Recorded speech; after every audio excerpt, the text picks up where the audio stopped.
नमस्कार, मैं मनभूषण कुमार। आप सबको मैं अपने YouTube चैनल पर स्वागत करता हूँ। भोजपुरी में एक कहावत है, कहे कि तो सब कोई आपन लेकिन आपन केहू नहीं। इस कहानी को चरितार्थ करते हुए सहारा श्री सुब्रतो राय, उनका मंगलवार 14 नवंबर 2023 को देहावसान हो गया मुंबई के एक अस्पताल में। और उनके 2 लड़के और पत्नी तक उनके पास नहीं थी, विदेश में थे।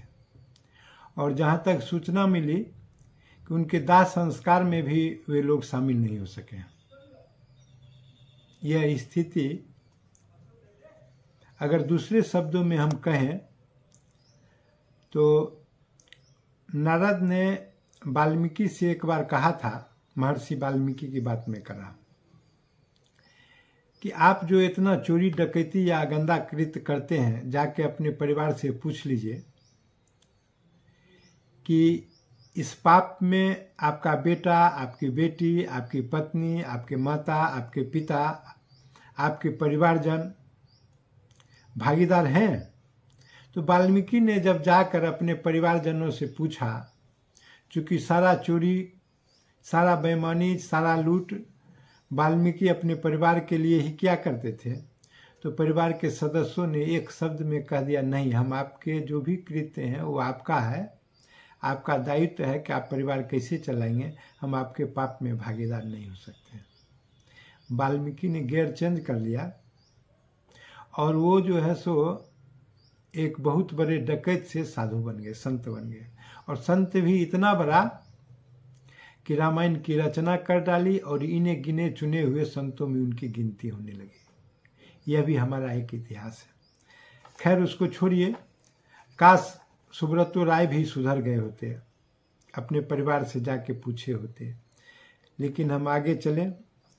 एक समय था जब गोरखपुर में वह किराए के मकान में रहा करते थे, और एक समय वह भी था जब वो दूसरे के लिए सहारा बन गए थे। 1978 में सहारा ग्रुप ऑफ फाइनेंस की स्थापना किया था और 4 आदमी के मेल से, 5 आदमी के मेल से, जिसमें एक ओपी श्रीवास्तव थे, एक आरपी श्रीवास्तव थे, एक एसके नाथ थे, विजय शंकर वाजपेयी थे, एक सुब्रतो राय स्वयं थे और एक आईएएस जो अभी रिटायर कर गए यूपी सरकार से, बाद में आईएएस बने, वो थे। 5-6 आदमी मिल के इन्होंने इसका कार्यक्रम आरंभ किया था और फिर उसको इतनी ऊंचाई प्रदान किया था। बाद में कारवा बढ़ता गया, लेकिन इनके जो कलीग लोग थे इनको छोड़ छोड़ के जाते चले गए। लेकिन जब 1978 में ये सहारा ग्रुप का जो स्थापना हुआ, तो फिर 83-84 में जिनके एक मित्र थे एसके नाथ, ये जब छोड़ दिए इनको अंतिम रूप से, तो ये अपना कार्यालय लखनऊ में शिफ्ट कर लिए 84 में और सहारा ग्रुप वहाँ स्थापना कर लिया। अब देखिए, मुख्य बात इसमें कहाँ से फंसा और कहाँ आके लद गया, यह एक बहुत विचित्र बात है। अब कितना मेहनत से यह व्यक्ति अपने कंपनी को स्थापित किया था, अपनी स्कूटी पर चल के एक एक दुकान जाके 10-10 रुपये जमा करके दूसरे को भविष्य संवारने का सपना देखा था यह व्यक्ति। और सही में उतारा भी, चरितार्थ भी इस व्यक्ति ने किया, जबकि यह व्यक्ति मैकेनिकल इंजीनियर था, अच्छा खासा पढ़ा लिखा था। अब अंदाज कीजिए कि एक वकील साहब के घर में यह व्यक्ति किराया रहता था और वहां से चल के गोरखपुर में जब इसका अच्छा खासा बिजनेस खड़ा हो गया, बाद में पंखा का या अन्य सामग्री का या मार्केटिंग का जो सामान था, दुकान में परचून का दुकान है, फिर किराना के दुकान के लिए सामान का सप्लाई करना, एकदम नीचे के स्तर से यह पढ़ा लिखा मैकेनिकल इंजीनियर अपने श्रम से ऊंचाई पर पहुंचा था। और ये आप कहें तो यह एक ऐसा व्यक्ति था जो स्वयं अपने पैर पर खड़ा होकर अपने उद्घोष की घोषणा की थी। लेकिन अच्छा भला बुरा दिन सबका आता है, इसमें कहीं खता हो जाती है तो वो एक खता बहुत लंबे समय तक उसको वापस नहीं ला पाता। अब देखिए, इसका फाइनेंस कंपनी बहुत ऊंचाई पर चला गया। ऊंचाई पर जाने का क्या मतलब था? तो सही मायने में देखें, जब इनका बिजनेस व्यापार चलने लगा तो इनकी संगति बहुत दिग्गज दिग्गज लोगों से होने लगी, और दिग्गज लोगों से होने लगी। तो दिग्गज लोग से होने के क्रम में हुआ यह कि क्रिकेट वाले, सिने कलाकार, राजनीतिज्ञ, सभी लोग इसमें पैसे लगाने लगे इनके। लेकिन वो ऑफ द रिकॉर्ड होता था, उसका एक रजिस्टर इनके पास अलग से खुला हुआ था जिसमें ये लिखा करते थे कि किसके नाम का कितना कितना पैसा है। वह ऑन रिकॉर्ड नहीं चलता था। ये सभी लोग थे, क्रिकेटर, सिनेकार, उद्योगपति, राजनीतिक और भी कई लोग जो छुप छाप के इसमें पैसा लगाया करते थे, और उनका अमाउंट फिक्स था कि इतना के लिए इतना आपको रिटर्न दिया जाएगा।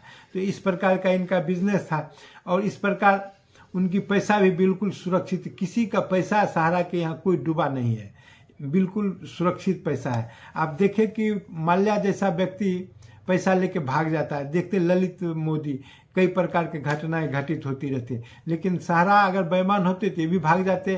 अभी भी इसकी इतनी संपत्ति है जिसकी गणना करना मुश्किल है, इतना सहारा का भी संपत्ति है। अब देखिए, तो यहाँ से आरंभ हुआ, और जब आरंभ हो गया ये चारों तरफ जो है ये कुछ गलतियाँ किए, जो गलती के कारण जो है सो इनको भोगना पड़ा। और गलती कैसी थी? गलती भी बड़ा भयानक था। ये एक प्रकार से आप देखें तो ये मुलायम सिंह यादव के पिट्ठू हो गए थे। पॉलिटिशियन के साथ रहना और इस प्रकार से दूसरे दलों से इन्होंने बैर मोड़ ले लिया था। यह भी एक यक्ष प्रश्न आता है कि यह उत्तर प्रदेश में मुस्लिम वोट की लड़ाई थी, क्योंकि मुस्लिम वोट पर मुलायम सिंह अपना एक छत्र राज कर लिए थे। एक समय था जब उस मुस्लिम वोट पर कांग्रेस का अपना आधिपत्य हुआ करता था। तो यह बात था। और इसके बाद क्या हुआ कि सहारा जो इनका था, पेपर था इनका, तो उसमें बाद के दिनों में इनका जो न्यूज आता था वो एक ढंग से मुलायम सिंह का मुखपत्र बन गया था, जिसको मुस्लिम लोग बहुत पसंद करते थे। और ये देखिए, इस हिसाब से इनका बहुत उद्योग था, कोई उद्योग इन्होंने छोड़ा नहीं था। हवाई जहाज उड़ाते थे, एरोप्लेन, जो ये सब चलता था। तो बाद के दिनों में इनका उतावलापन राजनीति में इतना दबदबा हो गया था कि 1999 के चुनाव में जब वाजपेयी जी लखनऊ से इलेक्शन लड़ रहे थे, तो इनकी गलती कितनी बड़ी है ये देखिए। राज बब्बर वाजपेयी जी के खिलाफ लखनऊ से खड़े थे, और लखनऊ से जब राज बब्बर खड़े थे तो ये क्या किए कि अपना 50,000 कार्यकर्ता को पैसा सहित वाजपेयी के खिलाफ वर्कर के रूप में उतार दिया। हालांकि वाजपेयी पराजित नहीं हुए, वाजपेयी जीत गए, लेकिन वाजपेयी थे जो क्षमा उनके यहाँ था, सबको क्षमा करते थे, तो इन पर ध्यान नहीं दिए। लेकिन यह एक इनका दुस्साहस कि मुलायम सिंह के तरफ से अपना 50,000 जो सहारा का वर्कर था, इसको वाजपेयी जी के खिलाफ सिर्फ लखनऊ में उतार दिया। यह इनका समाजवादी के प्रति लॉयलिटी थी, इस प्रकार से। लेकिन राजनीति है, चलते रहता है। फिर इनकी सबसे बड़ी गलती क्या हुई कि ये बहुत दोस्त पाले, कोई ऐसा जो दोस्त नहीं था जो इनसे लाभ नहीं लिया, चाहे राजनीतिक हो, उद्योगपति हो। क्रिकेट का तो ये एक ढंग से कहीं एक टाइम में भगवान ही थे, जब क्रिकेट को कोई देखने वाला नहीं था। 98-99 में ये 500 करोड़ रुपया स्पॉन्सर किया क्रिकेट को, और इसके बाद जो है सो इस प्रकार का इन्होंने कार्य किया, और कई सालों तक इन्होंने क्रिकेट के लिए कार्य करते रहा। जबकि क्रिकेट से इनको कोई लोभ लालच नहीं था, कि कोई इनका ऐड क्रिकेट में आता नहीं था, बल्कि क्रिकेट में चारों तरफ इनका ही जर्सी, बैनर, पोस्टर सब लगा रहता था। इनका कोई उस प्रकार का व्यापार नहीं था। और उतना इनका देखिए कि कितना उज्जवल एक पक्ष था कि एक समय में पाकिस्तान में 93,000 लोग एक साथ खड़ा होकर राष्ट्रगान गाए, तो उसका एक कीर्तिमान था विश्व में। इनको पता चला सहारा श्री को कि अरे पाकिस्तान के नाम से यह कीर्तिमान है। कहा इतना तो मेरा स्टाफ है कि खड़ा हो जाएगा तो इसको हम तुरंत तोड़ देंगे। फिर इन्होंने मई 2013 में लखनऊ में केवल 12,000 आदमी को जमा किया, और पूरे भारत में जो इनका था स्टाफ 11 लाख आदमी में ये खड़ा होकर ये राष्ट्रगान भारत का गाया, जिससे पाकिस्तान का कीर्तिमान बिल्कुल भंग हो गया। सभी लोग कहते हैं कि टाइम्स ने इसको प्रकाशित भी किया था कि यह सहारा श्री का जो सहारा का कंपनी था, यह रेलवे के बाद भारत में सबसे बड़ा नौकरी देने वाला एक ये था। तो ये सब चला। इसके बाद आप देखें कि सबसे इनको गड़बड़ी तब हुई, खासकर अमर सिंह से उन्होंने बैर मोल ले लिया। देखिए अभी जो मरे तो ट्वीट करने वाले का अभाव हो गया था, या किसी भी प्रकार का इनका प्रति श्रद्धांजलि देने वाले का अभाव पड़ गया, क्योंकि सब देख रहे हैं कि आज इनका सितारा गर्दिश में है।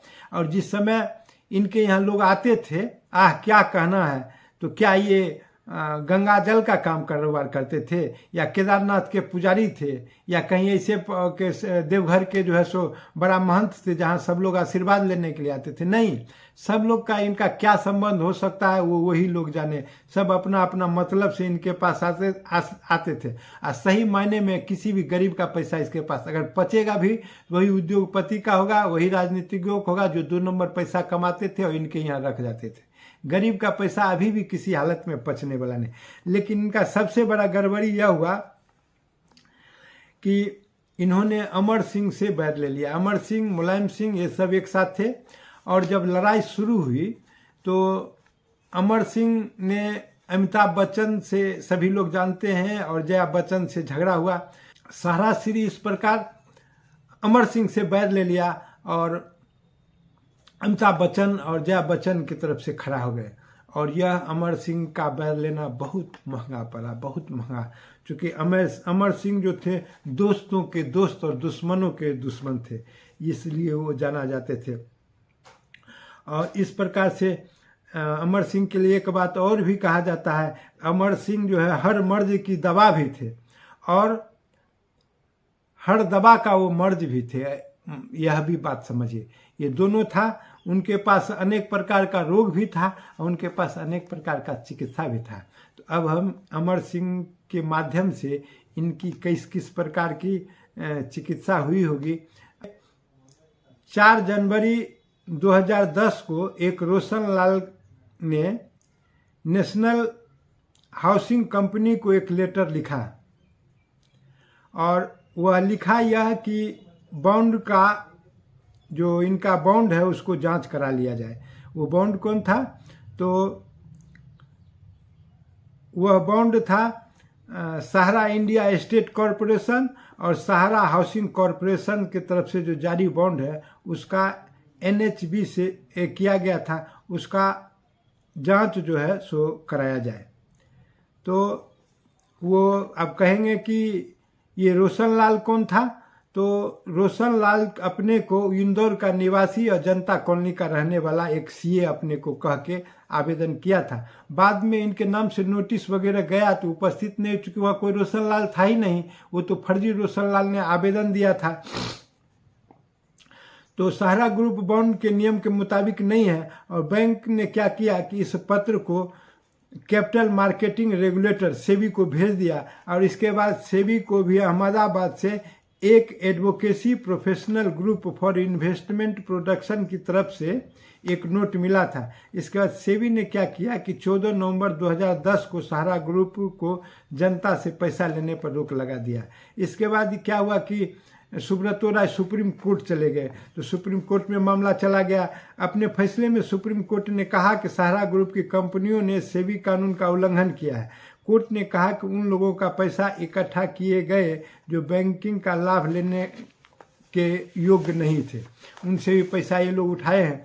और फिर क्या हुआ, इसी सब बात के होते होते 4 मार्च 14 को उनको तिहाड़ जेल में भेज दिया गया। कोर्ट ने उन्हें इन्वेस्टर का जो पैसा था लौटाने का आदेश दिया। इस बीच में 21 करोड़ रुपया इन्होंने सेबी में पहले से जमा करा दिया था। कोर्ट जब आदेश दिया तो ये बोले कि हम तो पहले ही सेबी के यहाँ 21 करोड़ रुपया, 21,000 करोड़ रुपया, 21,000 करोड़ रुपया उसके यहाँ जमा, जबकि उतना तो पैसा इन्वेस्टर का भी नहीं है। तो बाद में जब इनकी माँ बीमार पड़ी तब इनको 6 मई 2016 को पेरोल मिला और वह पेरोल बढ़ता गया। लेकिन बाद में सरकार ने के एक जवाब में Sahara India real estate corporation limited ने 19,400 करोड़ रुपये और Sahara housing investment corporation limited में 6380 करोड़ रुपये जुटाए थे। इन पैसों पर सहारा की तरफ से जानकारी दी गई थी कि वह निवेशकों के पैसा वापस करना चाहती है, लेकिन पैसा सेबी के पास फंसे हुए हैं। इस प्रकार निवेशकों को पैसा लौटाने के लिए सरकार ने क्या किया कि एक पोर्टल शुरू कर दिया और वह अभी कार्यक्रम चल ही रहा था। लेकिन एक और घटना घटी कि 10 फरवरी 2004 को और 14 फरवरी 2004 को इनके बेटे की शादी हुई थी, 2 तिथि में 4 दिन के अंतराल में, जिसमें देश के दिग्गज से दिग्गज लोग वहां पहुंचे हुए थे।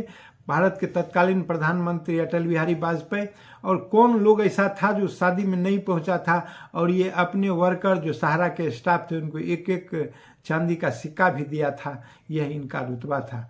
लेकिन ये सब तो हुआ, सबके लिए यह व्यक्ति सब कुछ किया। देखिए 15 अगस्त और 26 जनवरी को लखनऊ को ये पाठ दिया करते थे, उसमें खर्च लगता था।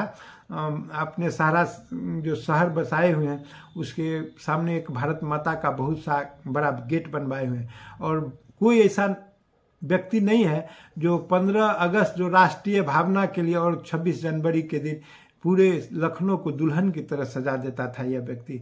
और इस प्रकार से और अनेक जगह देश के अनेक कोने कोने में जाके ये भारत माता का मूर्ति बनवाता था या इस प्रकार का कार्य करता था।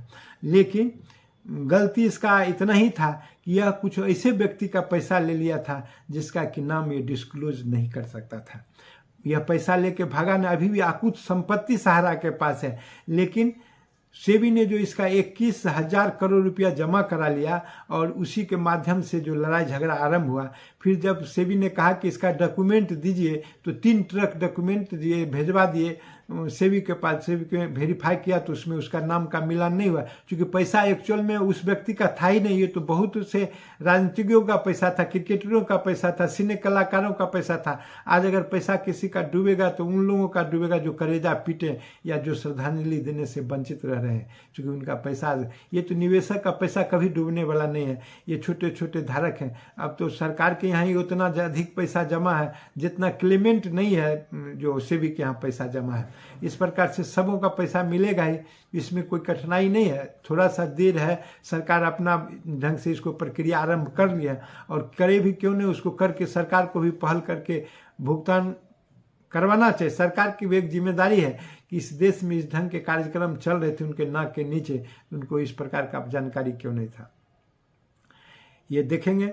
और इस प्रकार सहारा श्री का जो विदाई हुआ वो अच्छा नहीं हुआ, चूंकि जितने अच्छे कृत्य किए थे, लेकिन यह व्यक्ति एक ऐसा था जो किसी का नाम नहीं खोला किसका किसका पैसा था। प्राण दे दिया लेकिन वचन नहीं दिया। इस प्रकार से इनका अंत हो गया। अगर ये वीडियो आपको पसंद आई हो तो सब्सक्राइब करें, बेल आइकन दबाने का काम करें, शेयर करें, लाइक करें।